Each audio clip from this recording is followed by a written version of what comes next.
하나님이여 나를 판단하시되 경건하지 아니한 나라에 대하여 내 송사를 변호하시며 간사하고 불의한 자에게서 나를 건지소서. 주는 나의 힘이 되신 하나님이시거늘 어찌하여 나를 버리셨나이까? 내가 어찌하여 원수의 억압으로 말미암아 슬프게 다니나이까? 주의 빛과 주의 진리를 보내시어 나를 인도하시고 주의 거룩한 산과 주께서 계시는 곳에 이르게 하소서. 그런즉 내가 하나님의 제단에 나아가 나의 큰 기쁨이 하나님께 이르리이다. 하나님이여 나의 하나님이여 내가 수금으로 주를 찬양하리이다. 내 영혼아 내가 어찌하여 낙심하며 어찌하여 내 속에서 불안해하는가? 너는 하나님께 소망을 두라. 그가 나타나 도우심으로 말미암아 내 하나님을 여전히 찬송하리로다. 아멘. 우리가 방금 읽은 이 시편 43편은 우리 지난 시간에 우리 들었던 그 시편 42편과 매우 비슷한 그런 시편입니다. 그래서 여러 학자들도 이 두 개의 시편을 하나로 묶어서 보기도 합니다. 그 이유가 첫째, 후렴구가 같습니다. 시편 42편에는 4절이나 5절 뒤에 후렴구가 두 군데가 나옵니다. 5절과 11절에서 나오고, 그리고 42편 11절과 43편 5절은 완전히 똑같은 그런 구절입니다. 한자도 틀림이 없습니다. 후렴구가 이렇게 똑같은 경우는 시편에서 거의 없습니다. 그렇기 때문에 시편 42편과 시편 43편을 같은 시편으로 보기도 합니다. 또 그 내용이 비슷합니다. 시편 42편 9절 말씀에 내 반석이신 하나님께 말하기를 어찌하여 나를 잊으셨나이까? 내가 어찌하여 원수의 압제로 말미암아 슬프게 다니나이까 하리로다 라고 말하고 있는 반면에 43편 2절에는 주는 나의 힘이 되신 하나님이시거늘 어찌하여 나를 버리셨나이까? 내가 어찌하여 원수의 억압으로 말미암아 슬프게 다니나이까? 라고 말씀하고 있습니다. 그 표현에 있어서도 그 내용에 있어서도 이 두 시편이 굉장히 비슷합니다. 그래서 하나의 시로 보는 그런 학자들이 여러 명 있습니다. 그리고 둘째로는 이 시편 43편에는 제목이 없습니다. 시편은 150권인데 이 150권이 총 5권으로 묶여져 있습니다. 5권으로 시대에 따라 다르게 이렇게 묶어서 냈습니다. 그래서 이 시편 42편부터 72편은 시편의 두 번째 권입니다. 두 번째 권인데 이 제목이 없는 시편은 43편과 71편 두 개밖에 없습니다. 그렇기 때문에 제목이 없는 것은 바로 앞에 있는 시와 거의 연결이 되기 때문에 굳이 제목이 필요 없었던 것입니다. 그래서 여러 학자들이 같은 시편으로 보기도 합니다. 그러나 오늘 우리가 보듯이 시편 42편과 43편은 분명히 또 나눠져 있습니다. 우리가 이렇게 보는 이유는 또 이 두 시편의 차이점이 분명히 있기 때문에 우리가 보는 이 시편이 나눠져 있습니다. 그래서 첫 번째 차이점은 뭐라고 우리가 볼 수 있냐면 이 시편 42편은 개인적인 그런 시라면 시편 43편은 공동체적인 그런 성격을 가진 시입니다. 42편은 계속해서 내가, 내 영혼이, 내 마음이라고 이야기하면서 내 개인의 그런 마음을 이야기를 하고 있습니다. 42편 1절에서 2절 말씀해 보시면 하나님이여 사슴이 시냇물을 찾기에 갈급함같이 내 영혼이 주를 찾기에 갈급하니이다. 내 영혼이 하나님 곧 살아계시는 하나님을 갈망하나니 내가 어느 때에 나아가서 하나님의 얼굴을 배울까? 또 42편 4절에는 내가 전에 성의를 지키는 무리와 동행하여 기쁨과 감사의 소리를 내며 그들을 하나님의 집으로 인도하였더니 이제 이 일을 기억하고 내 마음이 상하는도다 라고 이야기하면서 계속해서 내 영혼이, 내 마음이 라고 이야기하면서 개인적인 자신의 감정을 표현하는 시가 바로 시편 42편입니다. 그러나 시편 43편은 좀 더 공동체적인 그런 표현들이 나옵니다. 43편 1절에 하나님이여 나를 판단하시되 경건하지 아니한 나라에 대하여 내 송사를 변호하시며 간사하고 불의한 자에게서 나를 건지소서. 경건하지 아니한 나라에 대하여 라고 이야기하면서 이제는 개인이 아니라 나라라는 그 개념으로 확장되었습니다. 그래서 공동체적인 그런 표현들이 나오고 있습니다. 그리고 두 번째 차이점은 시편 42편은 주로 애가를 노래합니다. 슬픔과 아픔을 노래하고 있습니다. 그러나 시편 43편에서는 그것이 변하여 하나님께 간구하는 기도로 바뀝니다. 42편에서는 어찌할 수 없는 자신을 발견한 그런 시라면 43편은 나의 도움은 오직 하나님이시기 때문에 하나님의 도움을 간절히 구하고 있는 그러한 시입니다. 43편 2절 3절 말씀을 보시면 주는 나의 힘이 되신 하나님이시거늘 어찌하여 나를 버리셨나이까. 내가 어찌하여 원수의 억압으로 말미암아 슬프게 다니나이까. 주의 빛과 주의 진리를 보내시어 나를 인도하시고 주의 거룩한 산과 주께서 계시는 곳에 이르게 하소서. 42편의 애가가 끝나고 이제 43편에서는 그 확신에 찬 기도로서 하나님께 나아가고 있습니다. 그러므로 42편과 43편은 분명한 차이가 있습니다. 그래서 이렇게 42편과 43편은 같은 시 같으면서도 다른 시입니다. 그렇다면 그 내용이 또 어떻게 다른지 우리가 좀 더 자세히 살펴보도록 하겠습니다. 먼저 1절 말씀을 보겠습니다. 하나님이여 나를 판단하시되 경건하지 아니한 나라에 대하여 내 송사를 변호하시며 간사하고 불의한 자에게서 나를 건지소서. 1절을 여러 번 읽어보면 어떤 느낌이 드냐면 재판정에 서 있는 그런 기분이 듭니다. 그래서 판단하시되라는 이 단어는 심판하다, 판결을 선고하다 그런 뜻입니다. 하나님께서 재판장이 되셔서 그 판결하시며 심판하시는 그런 장면이 바로 1절에서 나오고 있습니다. 그런데 재미있는 것은 그 다음에 내 송사를 변호하시며 라고 말씀하고 있습니다. 하나님께서 나의 변호사가 되어주셔서 나를 변호해 주시는 그 내용이 있는 겁니다. 그래서 하나님은 재판장이시면서 동시에 나를 변호해 주시는 변호사가 되어주시는 겁니다. 간사하고 불의한 자에게서 나를 건져주시는 것입니다. 이 세상을 창조하신 그 하나님께서 재판장이시지만 또 동시에 나를 변호하시는 변호사라면 우리가 얼마나 하나님을 믿고 의지할 수가 있겠습니까? 여기서 간사하고 불의한 자라는 단어에서 간사는 사기꾼, 속임, 부정하는 그런 수단을 사용하는 그런 뜻으로 쓰이고 있습니다. 그래서 간사하다는 것은 다른 사람을 속이는 사람 이런 뜻으로 쓰이고 있습니다. 또 불의한 자는 공정한 저울추를 사용하지 않는 그런 모습입니다. 간사하고 불의한 사람은 공통적으로 남을 속이는 특징이 있습니다. 어떤 사람이 나를 작정하고 속이려 들면 어떻게 될까요? 저 같은 사람은 바로 속아 넘어갈 수밖에 없을 겁니다.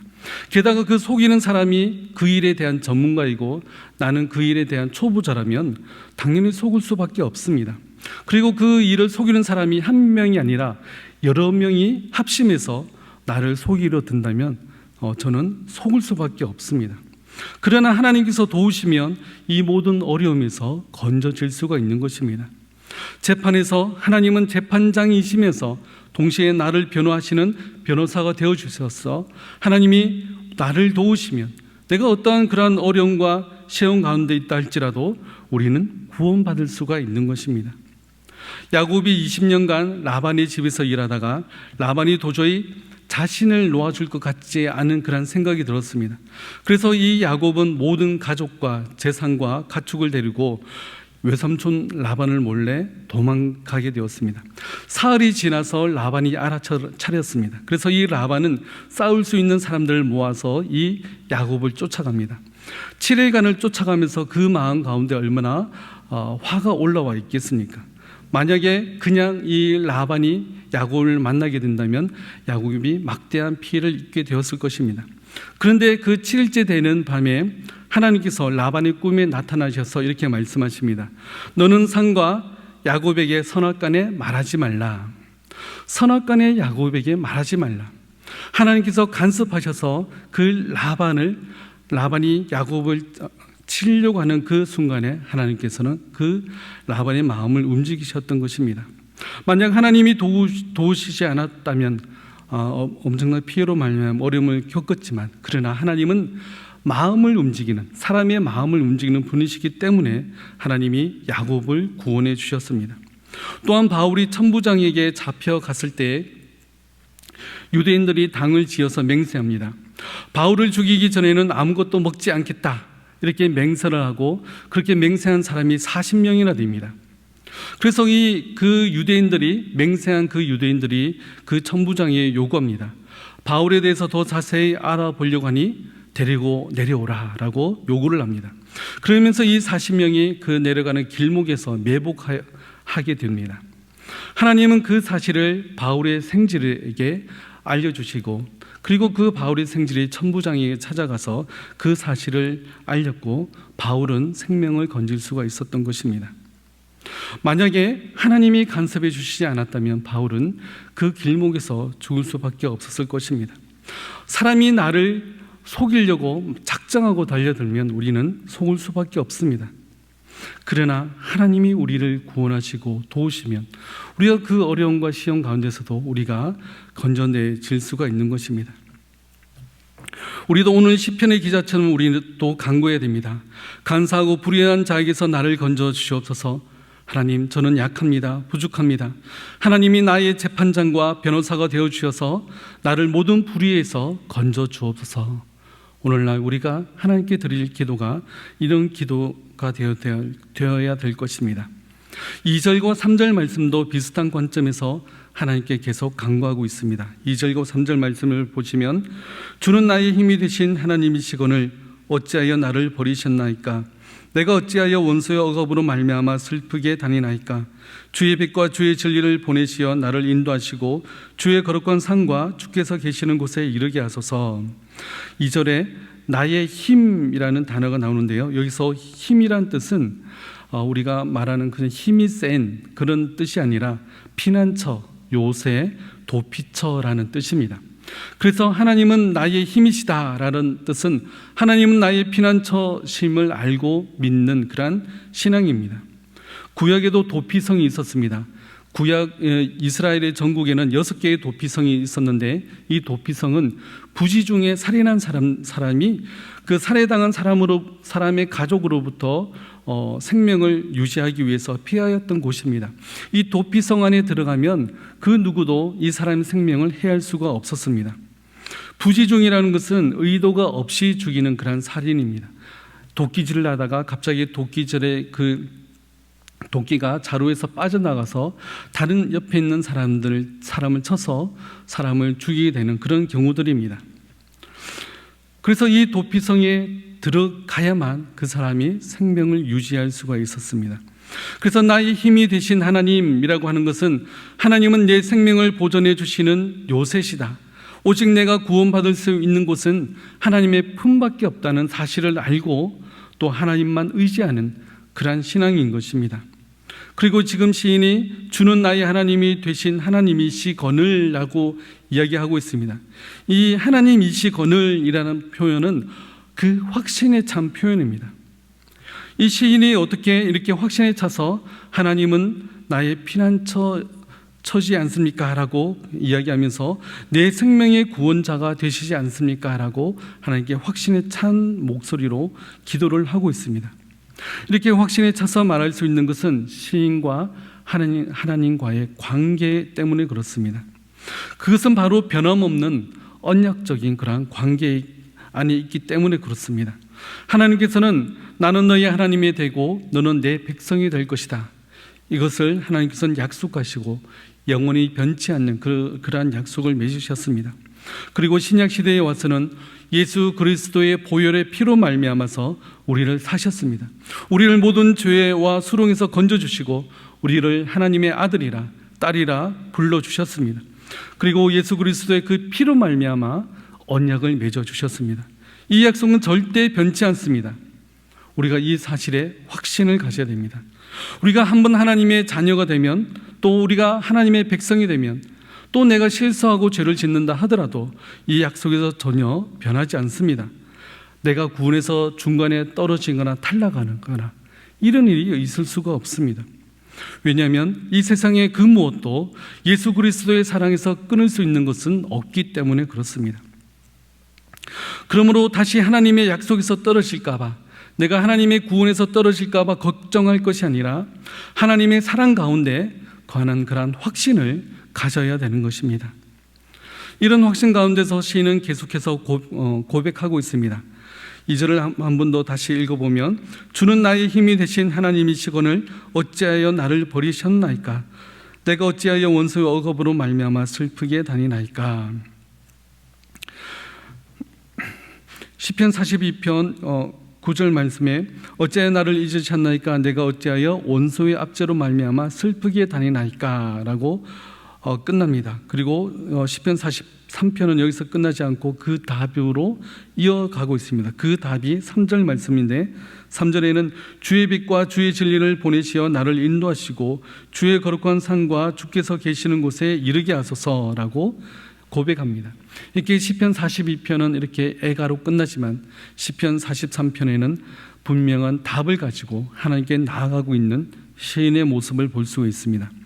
여기서 주의 빛과 반대되는 말은 바로 2절에 나와 있는 슬프게 다니다라는 그런 뜻입니다.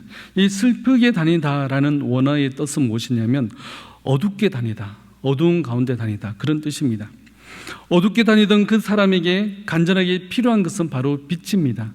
우리가 깜깜한 어두운 가운데 필요한 것은 우리에게 손전등이나 빛이듯이 주의 빛으로 우리를 인도해 주시는 그 주의 빛이 필요한 것입니다. 우리는 더 이상 슬픈 가운데 어두운 가운데 다니지 않을 수 있는 이유는 주님이 우리의 빛이 되어 주시기 때문에 그렇습니다.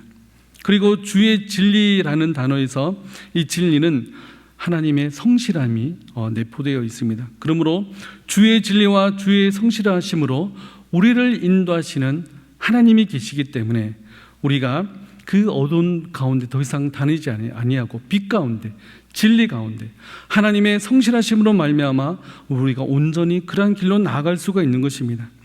원수의 억압으로 말미암아 슬픔과 어두움과 고난 가운데 행한다 할지라도 우리 주님의 빛과 진리와 성실하심으로 말미암아 우리를 인도하시면 우리가 어디든지 갈 수 있고 어디든지 나아갈 수가 있는 것입니다. 그러므로 빛 되시며 진리 되시며 성실하심으로 우리를 인도하시는 하나님만 바라보며 의지하시기 바랍니다. 그것이 우리의 힘인 것입니다. 이렇게 시편 43편 1절에서 3절은 시인이 간절하게 하나님께 기도하는 기도의 내용입니다. 우리도 항상 이런 마음으로 하나님께 기도해야 됩니다. 아무리 절망적인 상황에 닥친다 할지라도 아무리 고통과 고난의 현장에 있다 하더라도 우리는 기도해야 됩니다. 지금 코로나로 인해서 고통과 고난을 당하고 있는 성도님들이 여러분 계십니다.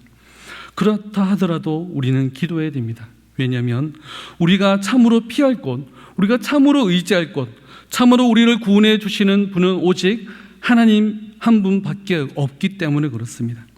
아무리 대적이 우리를 괴롭혀서 어두운 가운데 다닌다 할지라도 우리를 생명의 빛으로 인도해 주시는 하나님께 우리는 엎드려 나아가야 되는 것입니다. 기도한다고 당장 내 형편이 좋아지거나 뭔가 길이 확 열려지지는 않습니다. 그래도 우리는 하나님께 기도해야 됩니다. 기도하는 사람은 항상 하나님의 뜻을 구하게 되고 하나님이 기뻐하시는 것이 무엇인지 고민하게 됩니다. 그러다 보면 하나님이 하시는 일을 우리가 발견하게 되고 하나님의 전능하심과 하나님의 능력을 몸소 체험하게 되는 것입니다. 그래서 기도하는 사람은 이것이 정말 하나님이 하시는 일이구나, 하나님의 능력이구나, 하나님이 지금까지 나를 하나님의 주의 능력의 오른손으로 나를 붙드셨구나라는 발견하게 되는 것입니다. 그러나 기도하지 않는 사람은 코앞에서도 하나님의 놀라운 기적이 일어난다 할지라도 그것을 하나님의 능력으로 믿지 못합니다. 어쩌다 보니 이런 일이 일어났구나, 그래야고 그렇게 지나가고 말게 되는 것입니다. 당장 길이 보이지 않고 뭔가 하나님의 뜻인 줄을 알지 못하는 이 상황 가운데, 또한 고난과 고통 중에 있는 이 상황 가운데 언제 이 고통이 끝날지 모르는 이러한 상황 가운데 우리는 하나님께 기도해야 됩니다. 기도를 통해 우리는 하나님의 뜻을 좀 더 분명히 알게 되고 발견하게 되고 또 하나님을 전적으로 신뢰하고 믿을 수가 있게 되는 것입니다. 그 기도의 결과가 4절입니다. 4절 말씀에 보면 그런즉 내가 하나님의 제단에 나아가 나의 큰 기쁨이 하나님께 이르리이다. 하나님이여 나의 하나님이여 내가 수금으로 주를 찬양하리이다. 우리의 애통과 슬픔과 불안함이 변하여서 큰 기쁨이 하나님께 즐거움으로 찬양하는 자리로 나아가는 오늘 시인의 모습을 보게 됩니다. 누가 이런 모습으로 나가냐면 바로 하박국 선지자가 그러했습니다. 하박국 선지자는 하나님 앞에 그러한 불만을 토로하고 하나님 앞에 한탄하는 그러한 기도를 했습니다. 그렇게 하나님께 기도하는 중에 하나님의 뜻과 하나님의 의도를 발견하게 됩니다. 그리고 나서 하박국 선지자는 놀라운 고백을 하게 되는데, 비록 무화과 나무가 무성하지 못하며 포도나무에 열매가 없으며 감람나무에 소출이 없으며 밭에 먹을 것이 없으며 우리의 양이 없으며 외양간에 소가 없을지라도 나는 여호와로 말미암아 즐거워하며 나의 구원의 하나님으로 말미암아 기뻐하리로다. 하박국의 사정이 바뀐 것은 아무것도 없습니다. 여전히 여러 적군이 이스라엘을 괴롭히고 있습니다. 그리고 하나님께서는 바벨론을 들어서 이스라엘을 치시겠다고 하는 그런 말씀을 들었습니다. 그래서 하박국 3장 16절에는 그 말씀으로 말미암아 이렇게 고백합니다. 내가 들었으므로 내 창자가 흔들렸고 그 목소리로 말미암아 내 입술이 떨렸도다. 무리가 우리를 치러 올라오는 환난 날을 내가 기다림으로 썩이는 것이 내 뼈에 들어왔으며 내 몸은 내 처소에서 떨리는도다. 그렇지만 그렇게 모든 삶의 터전이 무너지고 절망의 상황이 다가오고 있습니다. 내 뼈가 떨리고 내 입술이 떨립니다. 내 창자가 꼬이며 도저히 내 힘으로 설 수 없는 그런 상황 가운데 있습니다. 그런 상황 가운데서도 오히려 기뻐하며 즐거워하겠다고 지금 하박국은 고백하고 있습니다. 바로 그 고백이 바로 오늘 본문의 시편 기자의 고백과 동일합니다. 원수의 억압으로 말미암아 슬프게 다니고 있지만 나는 나의 큰 기쁨의 하나님께 이르리이다. 여기 4절의 큰 기쁨은 지극히 높은 기쁨, 기쁨 중에 기쁨이란 뜻입니다. 우리가 예전에 쓰던 개역 한글 성경에는 극락의 하나님이라고 표현하고 있습니다. 기쁨 중에 기쁨의 하나님이라고 표현하고 있는 것입니다. 하나님은 우리의 모든 기쁨 중에 기쁨이 되십니다. 참된 기쁨이 되십니다. 그것을 알기 위해서는 우리가 먼저 하나님께 기도하며 나아가야 되는 것입니다. 하나님께 기도하지 않고는 하나님이 나의 참 기쁨의 근원이 되시는 것을 발견할 수가 없는 것입니다. 당장 현재의 상황이 이해가 안 되고 답답하며 고통과 고난 중에 있고 하나님의 뜻이 무엇인지 알지 못하는 그 상황 가운데 있을 때 우리는 더욱 기도해야 되는 것입니다. 기도하면 모든 것이 해결되는 것이 아니라 기도를 통해서 하나님이 어떤 분이신지, 또 하나님이 얼마나 큰 능력을 가지고 계신지, 또 하나님의 뜻이 무엇인지 점점점 알게 되고, 그리고 아무리 답답하고 어려운 상황이라 할지라도 참된 기쁨을 누릴 수 있는 기쁨의 자리로 나아갈 수가 있는 것입니다. 이것이 바로 기도의 힘인 것입니다. 많은 성경의 위인들, 또 우리의 믿음의 선배들은 모두 기도하는 기도의 사람들이었습니다. 지금 우리가 할 수 있는 가장 큰 일은 하나님의 도우심을 구하는 바로 기도인 것입니다. 기도를 통해서 더욱 하나님 앞에 가까이 나아가는 저와 여러분들 되시길 바라겠습니다. 오늘 본문에서 시인이 간절히 기도하며 하나님을 찬양하는 목적은 바로 주의 거룩한 상과 주께서 계시는 곳이십니다. 사실 시인은 지금 예루살렘과 전혀 다른 곳에 있습니다. 42편 6절에 보면 내가 요단 땅과 헤르몬과 미살산에서 주를 기억하나이다. 이 지명들은 이스라엘 북부 지역, 갈릴리 바다보다 더 북부에 있는 그런 북쪽 지역입니다. 그 먼 땅에서 시인이 기도하며 노래하는 곳은 주 계신 곳, 하나님의 성전에 나아가 주를 찬양하는 것이 바로 그의 노래와 그의 기도의 제목이며 그의 삶의 소망인 것입니다. 하나님을 영원토록 기뻐하며 즐거워하며 찬양할 수 있는 바로 그곳, 바로 하나님의 제단인 것입니다. 이것이 바로 참된 소망임을 알고 하나님께 더욱 가까이 나가는, 하나님께 더욱 열심히 나아가는 오늘 시인의 모습이 보여지고 있습니다. 오늘날 우리의 소원은 무엇입니까? 많은 분들이 오늘 기도 제목이 무엇입니까? 정말 소망이 무엇입니까? 라고 물어보면 우리 가족이 건강하게 잘 지내는 것입니다 라고 많이들 대답하십니다. 또 자녀들이 형통한 것, 내 꿈과 비전이 이루어지는 것, 또 회사에서 잘 승진하고 또 남부럽지 않게 사는 것이라고 대답하는 분들이 많이들 계십니다. 그 대답들이 틀렸다는 것이 아니라 이제는 우리가 한 걸음 더 나아가서 참된 기쁨과 소망을 바라봐야 될 것입니다. 우리의 모든 죄에서 사함받고 우리를 그 모든 죄의 수렁에서 건지신 그 주 예수 그리스도와 하나님을 바라보는 신앙, 이제는 우리가 하나님의 자녀가 되었고 천국을 소유한 천국 시민이 되었습니다. 그렇다면 우리의 소망도 이제는 저 천국 하늘나라가 되어야 할 것입니다.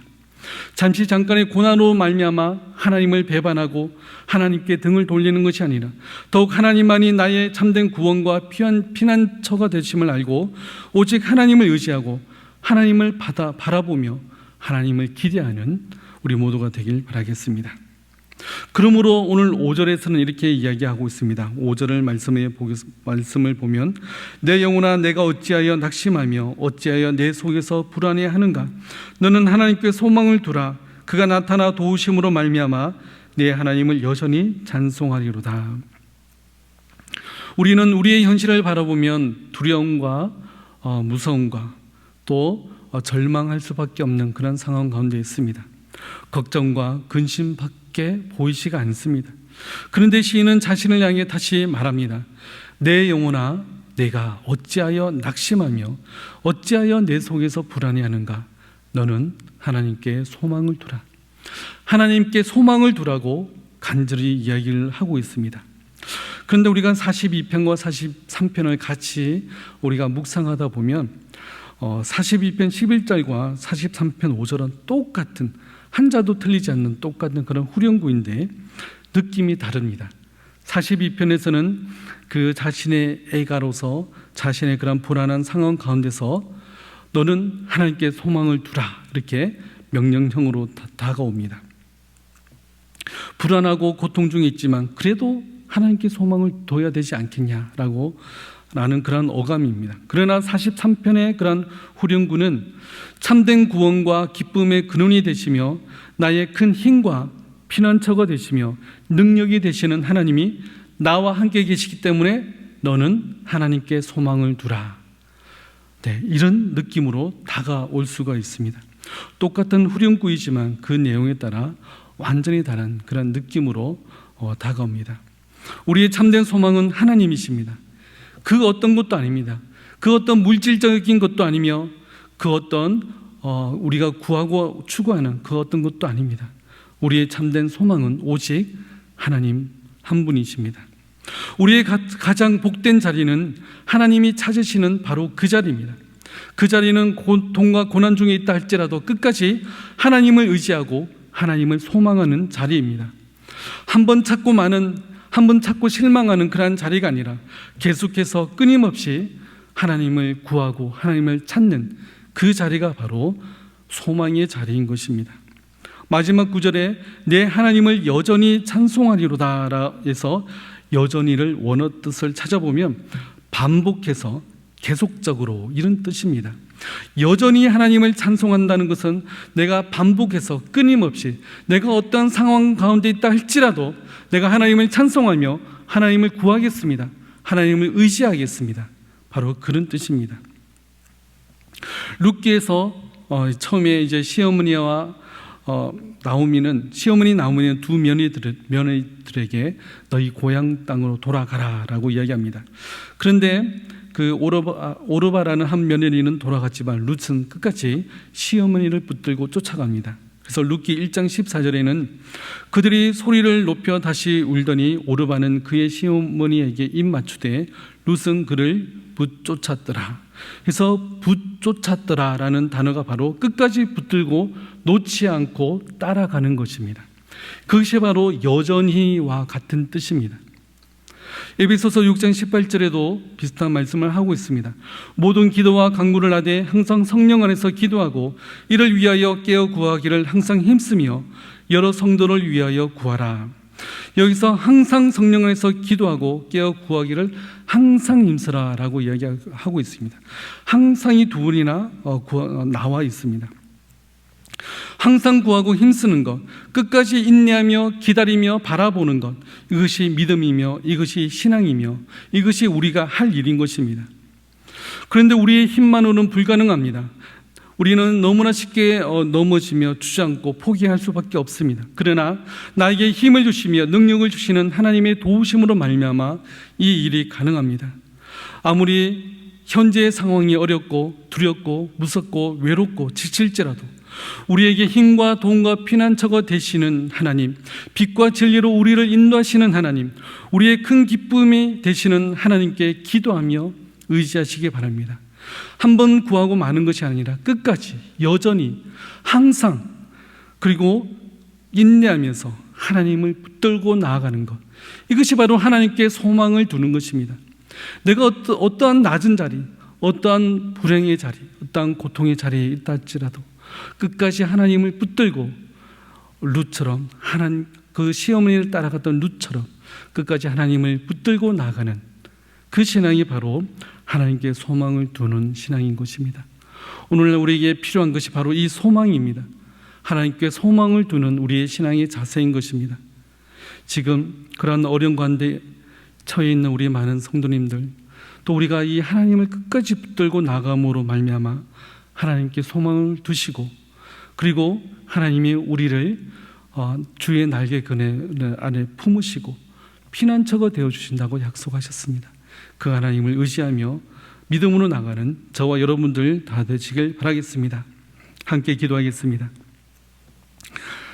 살아계셔서 역사하시는 하나님, 우리의 현재의 상황 가운데서 우리는 절망하고 실패하고 또 우리는 고난과 고통 중에서 우리는 낙심할 수밖에 없습니다. 그러나 우리의 피난처가 되어주시며 우리의 진리가 되어주시며 우리의 힘과 능력이 되어주시는 하나님을 바라보는 저희들 될 수 있도록 주님 도와주시옵소서. 끝까지 하나님께 기도하며 엎드리며 여전히 끝까지 하나님께 소망을 두는 그런 저희들 다 되어서 이 어려움을 믿음으로 이겨내는 저희들 다 될 수 있도록 주님 도와주시옵소서. 하나님, 이러한 믿음 가운데서 우리가 한 걸음 한 걸음 나아가게 하여 주옵시고, 또 우리에게 새 힘과 능력을 주시사 다시금 일어서서 눈을 들어 하나님을 바라볼 수 있는 저희들 될 수 있도록 도와주옵소서. 예수님의 이름으로 기도드립니다. 아멘.